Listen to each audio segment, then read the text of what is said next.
Cerita diawali dengan memperkenalkan seorang pemuda bernama Tommy yang merupakan remaja berandalan yang setiap hari kerjaannya cuma pesta, minum minuman keras, pakai barang haram, ganggu orang di jalan, bikin onar bareng teman-teman, gak pernah Jumatan, dan masih banyak lagi sampah masyarakat. Itulah kata yang tepat untuk menggambarkan sosok si Tommy ini, meski sudah punya pacar bernama Gaby yang sebenarnya cukup perhatian. Tommy justru makin edan dan merugikan banyak orang, hingga pada satu malam tepat saat ia sedang sendirian di jalanan, muncul orang misterius yang mengikutinya dari belakang dan...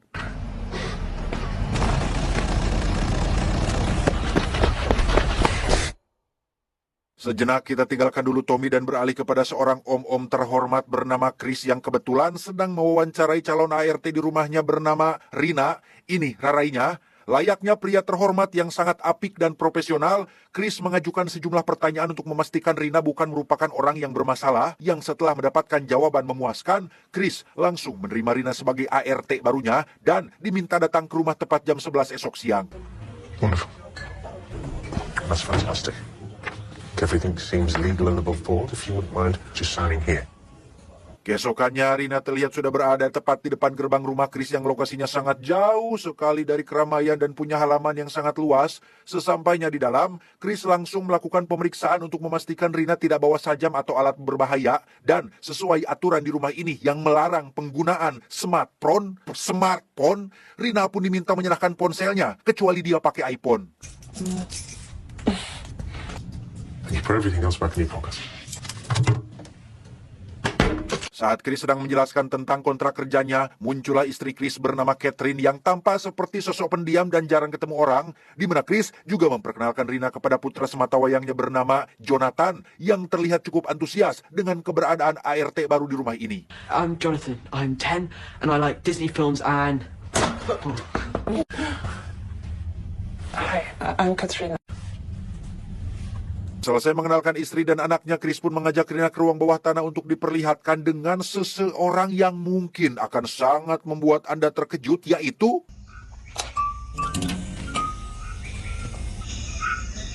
Ya, itu adalah Tommy si berandalan yang ternyata diculik oleh Chris dan disekap di rumah ini. Sadar ada yang tidak beres, Rina pun sempat akan pergi dan menolak pekerjaan ini. Namun Chris dengan cepat menjelaskan bahwa dirinya bukanlah orang jahat atau apalagi psikopat. Keberadaan Tommy di sini adalah untuk mendapatkan perawatan yang tepat. Karena Chris percaya bahwa kenakalan remaja yang Tommy lakukan sudah masuk dalam kategori berlebihan alias tindak kriminal. Dan itu adalah suatu penyakit yang harus disembuhkan. No one ever will be harmed in this house. Miss Rina, look, I checked the status of your visa.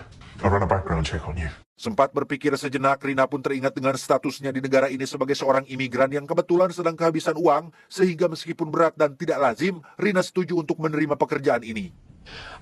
I'm sorting it out. Very well. Tidak ada yang aneh-aneh, sama seperti tugas asisten rumah tangga pada umumnya, pekerjaan Rina hanya menyapu, mengepel, cuci baju, dan lain sebagainya. Namun bedanya, Rina dibekali dengan alat setrum dan penyemprot cabai untuk melindungi dirinya dari Tommy yang mungkin melakukan hal-hal yang tidak terduga. To use these items. Pretty obvious, really. Setelah mengepel lantai dan beres-beres, Rina pun langsung pergi ke ruang bawah tanah untuk mencuci baju, di mana Rina mencoba untuk menghiraukan keberadaan Tommy di tempat ini. Bahkan ketika Tommy berkata-kata kasar yang kurang pantas, Rina tetap diam dan seolah tidak memperdulikannya. Just come on, do it. Quickly, while they're away. No. Setelah Rina sudah menyelesaikan semua tugasnya dan akan pamit pulang, Chris pun mengingatkan Rina tentang kontrak kerja yang mengharuskannya datang ke sini seminggu 2 kali, di mana Chris sama sekali tidak khawatir dengan Rina yang bisa saja melaporkannya ke polisi atas kasus penculikan, karena Chris sadar betul bahwa Rina adalah seorang imigran yang sedang kehabisan uang atau bekal, dan tidak mungkin sampai repot-repot melibatkan dirinya sendiri dengan pihak kepolisian. Malam harinya, Chris dan keluarga terlihat baru selesai makan malam dengan si Chris yang langsung pergi ke ruang bawah tanah sambil membawa sepiring makanan. Dan tebak, apa reaksi Tommy? So you might as well eat this. It wasn't very nice. Sebagai seorang berandalan akut sekaligus korban penculikan, Tommy menunjukkan sikap normal dengan melakukan pemberontakan disertai umpatan dan kata-kata kasar sehingga... Stab you in the dick.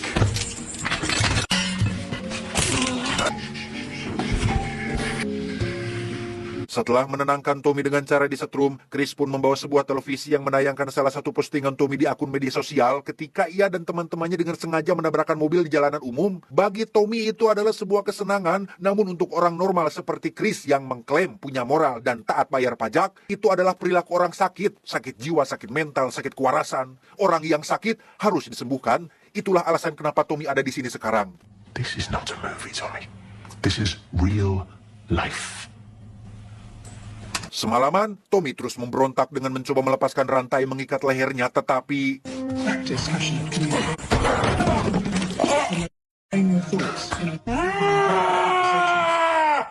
keesokan paginya ketika Chris mengajak Catherine ke ruang bawah tanah, terjadi insiden tidak terduga ketika Tommy tiba-tiba menyerang secara mendadak dan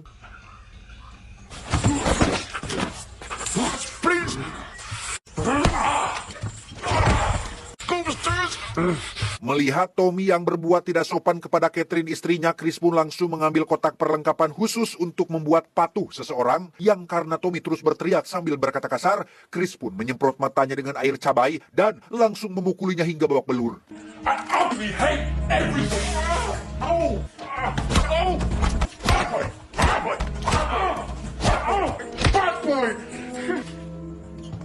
Beberapa hari kemudian muncullah Rina tidak pakai nose yang datang untuk bekerja. Seperti biasa ia langsung melakukan tugasnya seperti mengepel lantai dan mencuci baju, di mana Chris lagi-lagi bersikap di mana Tommy lagi-lagi bersikap tidak sopan dengan menghina Rina sebagai imigran yang tidak pantas berada di negara ini, sampai akhirnya datanglah Chris yang langsung menjelaskan untuk tolong jaga sikap, jaga rasa hormat kepada satu sama lain di rumah ini, dan menyuruh Tommy untuk meminta maaf secara langsung.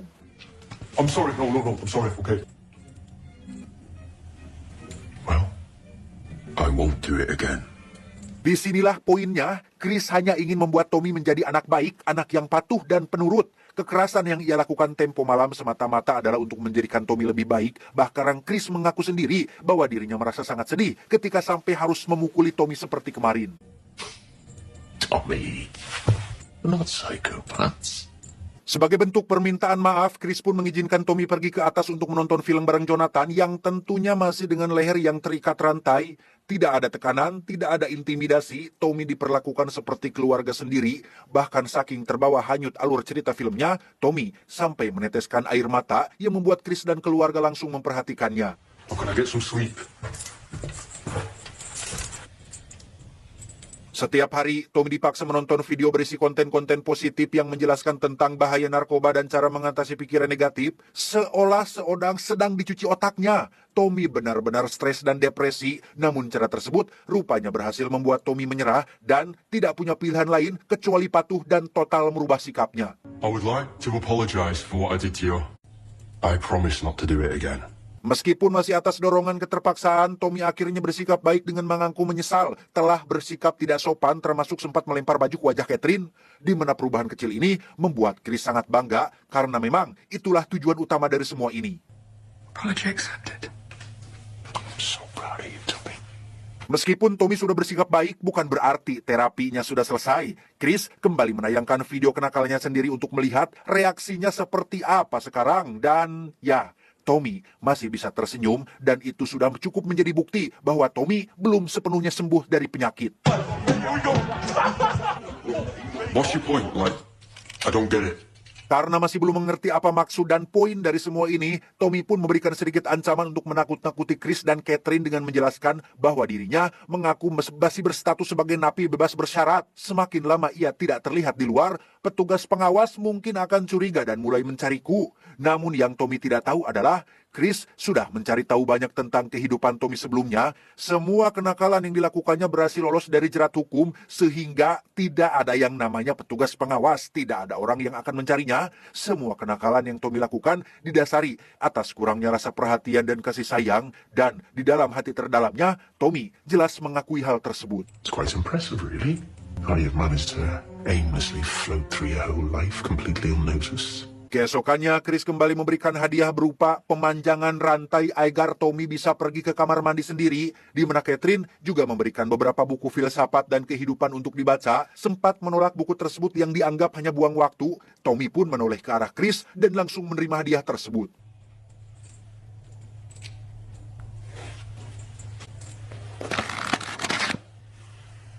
Tak lama, mereka semua pun dikejutkan dengan pintu bel yang berbunyi, di mana Chris langsung bersikap waspada dan menyuruh Catherine untuk memeriksa yang ternyata... May I help you? That's so funny. Your signature. Ya, itu hanyalah mas-mas kurir yang mengantar paket. Harusnya si mas tidak boleh sembarang masuk dan mengetuk pintu rumah jika bukan karena kesalahan Jonathan yang sudah membuka pintu gerbang tanpa sepengetahuan kedua orang tuanya. I'm sorry. Good boy, Tommy. Good boy. Beberapa hari berlalu, datang Rina untuk bekerja seperti biasa, di mana kali ini sikap Tommy jauh lebih baik dari sebelumnya. Bahkan Rina memberikan sebuah permen karet untuk sebagai hadiah. Melihat perlengkapan Rina yang digantung tepat di depan pintu, Tommy dengan cepat berusaha untuk meraihnya, tetapi...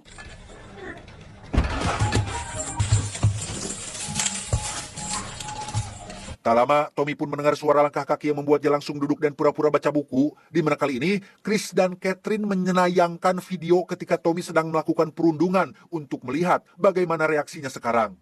Get your phone out, let me have a look. Do you know who you're talking to? Yeah, your phone.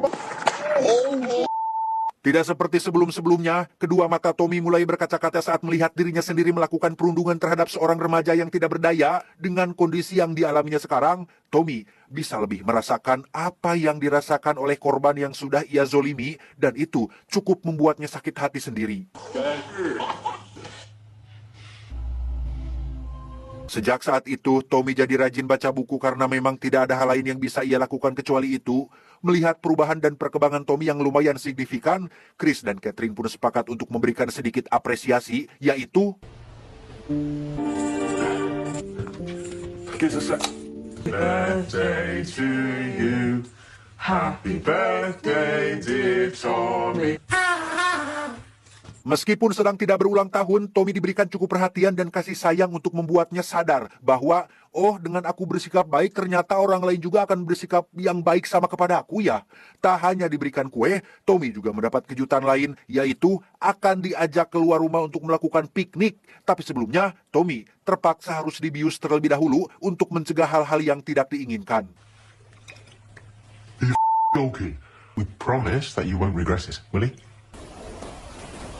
Ya, disinilah Tommy sekarang terbangun di atas rumput yang luas dengan pemandangan yang cukup indah. Meskipun lehernya masih terikat rantai, Tommy bisa makan enak dan merasakan hangat-hangatnya punya keluarga. Sempat melihat kesempatan untuk kabur, Tommy langsung mengubur dalam-dalam keinginan itu dan memilih bermain bersama Jonathan seperti layaknya saudara kandung. Oh, come on. Selesai piknik dan menikmati udara luar, Tommy pun mempersilahkan mereka untuk membiusnya lagi dan...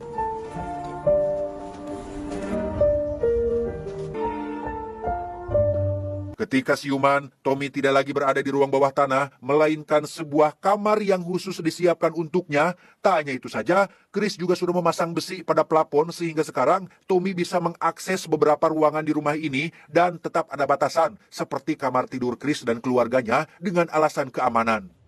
Do you like it? Yeah? It's great.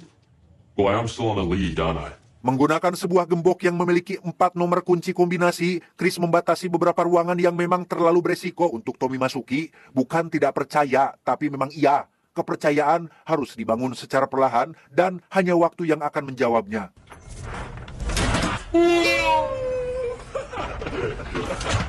Ready? Ready. Seiring berjalannya waktu, hubungan Tommy dan semua orang pun menjadi berubah. Sikap Tommy kepada Rina yang awalnya kasar pun sekarang menjadi lebih baik, dan itu merupakan suatu kemajuan yang pesat.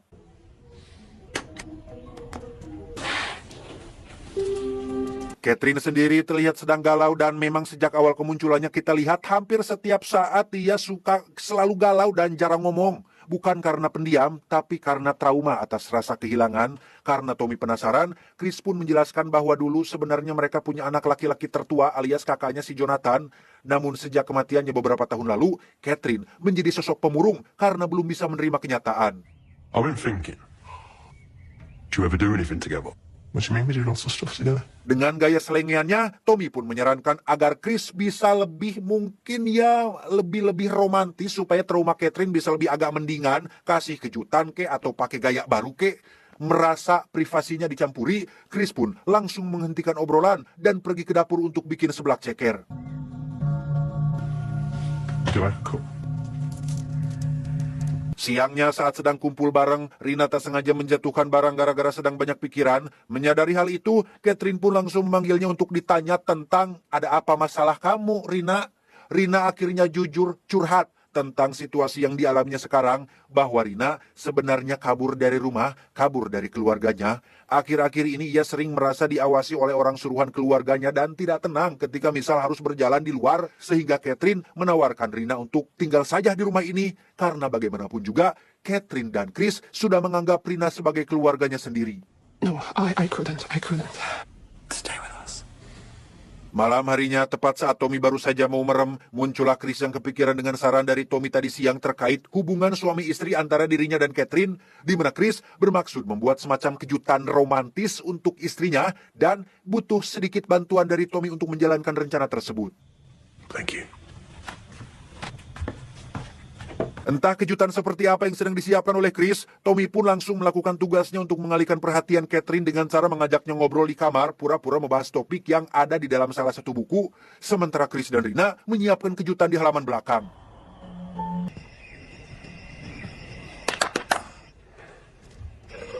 Dan ya, kejutan spesialnya ternyata adalah makan malam romantis di halaman belakang, di mana saat semua orang sedang sibuk di luar, Tommy tampak ikut bahagia meski hanya bisa melihatnya dari dalam dan...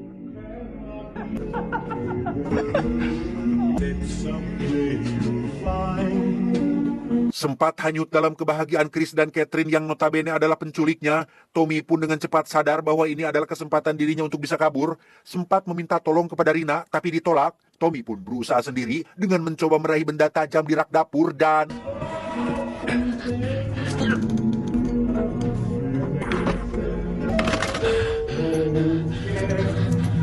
Karena Jonathan terlihat mau masuk, Tommy pun dengan cepat menyembunyikan benda tajamnya di pot bunga dan pura-pura sedang duduk santai supaya tidak mencurigakan.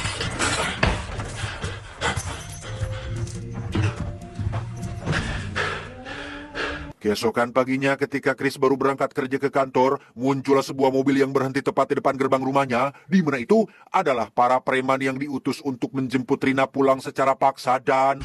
Rina!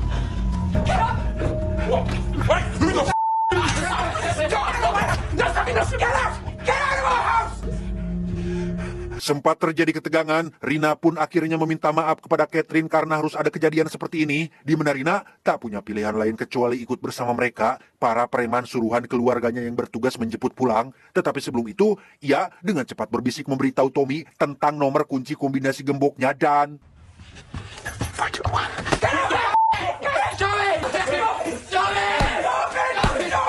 Tak berapa lama, Chris pun akhirnya pulang dan mendapati rumah dan Rina yang sudah dibawa jemput pulang. Tak lama, setelah menenangkan Catherine istrinya, Chris pun langsung menemui Tommy yang wajahnya sudah lebam-lebam akibat sempat membela Rina dan dihajar oleh para preman. Chris sangat bangga dengan hal itu karena sebagai pria sejati sekaligus calon kepala rumah tangga, Tommy sudah membuktikan tanggung jawabnya sebagai laki-laki. So proud of you, son. Gara-gara kejadian ini, Chris pun mengaku akan memasang sistem keamanan rumah yang lebih canggih dan lebih ketat seperti kamera CCTV, tralis besi yang lebih rapat, dan lain sebagainya. Itu berarti Tommy akan jauh lebih sulit untuk bisa kabur dan tidak punya kesempatan sedikit pun. Dan jika memang ia berniat untuk kabur dan pergi dari rumah ini, maka itu harus dilakukan malam ini juga. Tak ingin terus dirantai seperti seekor bagong, Tommy pun memberanikan diri untuk kabur dengan membuka kunci gembok sesuai nomor kombinasi yang diberikan Rina tadi siang. Menggunakan benda tajam yang sempat ia sembunyikan di dalam pot bunga, Tommy masih harus membuka rantai terakhir yang mengikat lehernya dan tiba-tiba...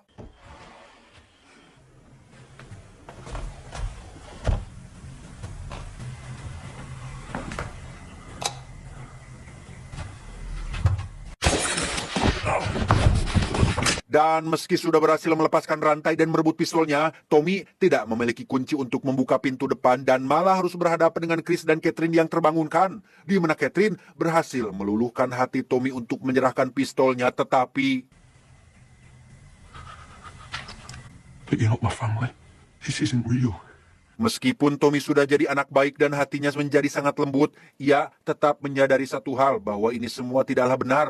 Tommy punya kehidupan sendiri, punya keluarga sendiri, ingin bebas menjalani hidup sesuai keinginannya sendiri. Mau sampai kapan ia terus dirantai seperti binatang? Tommy bersikeras untuk pergi sehingga Chris dan Catherine pun tidak punya pilihan lain untuk melepaskannya. Princess, it's over. No! Catherine, no, please!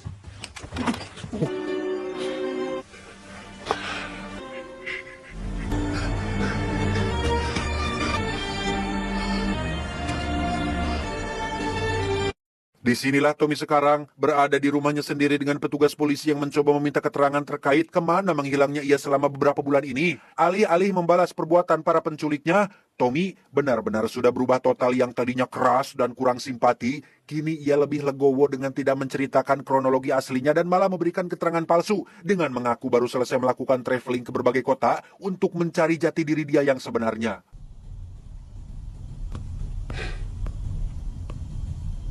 Sekembalinya Tommy ke dunia nyata, ia langsung pergi ke kelabing untuk mencari Gabby, kekasihnya. Tak banyak yang berubah, Gabby masih suka pesta dan mabuk-mabukan, bahkan lebih parah dari sebelumnya.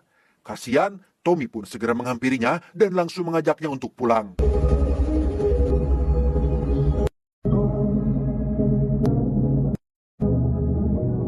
Entah apa yang ada di dalam pikiran Tommy sekarang, dunia luar dan kehidupan malam yang dulu ia senangi kini tampak berbeda dan seperti sudah basi.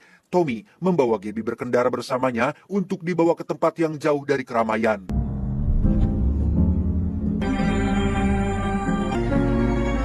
Sama seperti Tommy, Gabby sebenarnya sudah lelah dan capek dengan kehidupannya yang semakin lama semakin hampa dan semakin rusak. Sehingga setelah menyetujui penawaran Tommy sebelumnya, Gabby pun pasrah untuk dibius menggunakan obat dan...